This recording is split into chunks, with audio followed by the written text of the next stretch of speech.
Pastor Augustine gabizayo kyadda kipoliisi mutute kumpako kumujjako omusayo kulaba baddala kitoofu omwana gwe yazala mwene Babazi Angel we ona sekolambira wala poliisi nemutwala kumpaka mu bukumyi bw'amaanyi.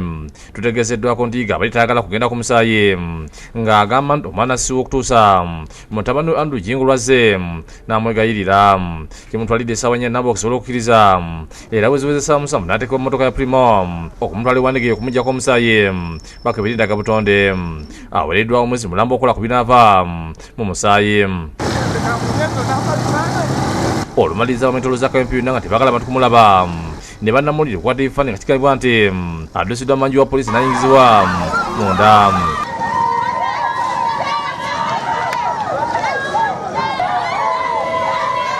Ebyo nga bigenda mu maaso endiga zayiga oluwulidde nti omusumba wabakomezeddwawo nebiwa ku poliisi okumulabako. Kino kijja poliisi mu mbeera netandika okukuba abantu ne bannamawulire.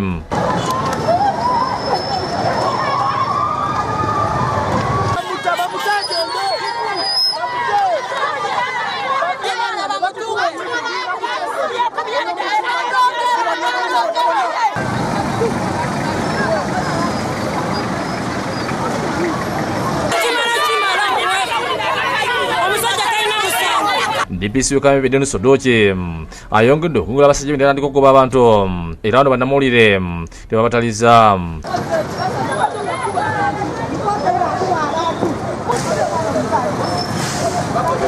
Bakubye emigireti ya gaasi nga mukavungano kano munnamawulire waffe Lugendo Crispo bamukubye omukono. Batusanze bannamawulire tuli ffeka batandikiddewo okwagala twala kamera zaffe bano batandise tukuba miggo. Mutabani wa Yiga Andrew Jengo ategeeza nti kati balinze binaava mu musaayi bazuule oba omwana we. Mukyala amaze n'alabika najja omwana adde wa buwala era tetukina muzibu olye naye wanajja ng'omwana waffe kuba ate nze ajja kubanga muganda wange ajja kuba muto wange tujja genda tulukole ekyetaagisa tulabirire omwana era mugatte ku baganda be. Agamitwalo abalembega okukwatibwa kwa kitaawe n'asiima abagoberezi abeereddewo.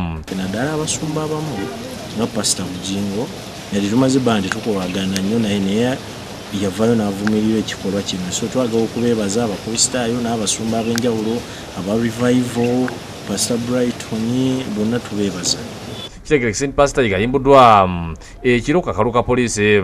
David Tamale, Disani Mutyaba ne Lugendo Crispo be bakusakidde eggulu eno ku Lwabukedde TV.